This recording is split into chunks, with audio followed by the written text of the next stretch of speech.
Actor कथा गोटे गाँव में जड़े ब्राह्मण ता परिवार सहित मिसी रोला। से अति दयालु एवं दानशील थिला। से दिन में अनेक कार्य करने सहित लोकंकु दान करुथिला।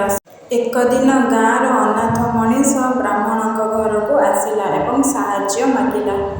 ब्राह्मण जनक तांकु बहुत भल भाव स्वागत कले एवं तांकु भिक्षा देले।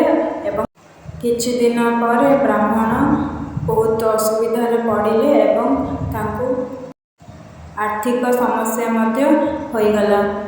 तांको परिवार एवं से चिंतित पड़गले किंतु सत्कर्मर साथ छाड़ी नथिले।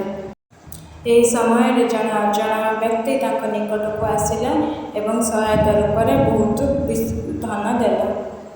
ब्राह्मण आश्चर्य हेले एवं पछरे जानिबाकु पाइले जे से अनाथ जनक हेउचंती सेही जणे जहाकु दिने से खाइबाकु देइथिले। तो सांग माने आज आम ये गपरू कौन जानिबाकु पाइले? आमे जानिबाकु पाइले जे सदाचार एवं दया केबे भी फल देइथाए।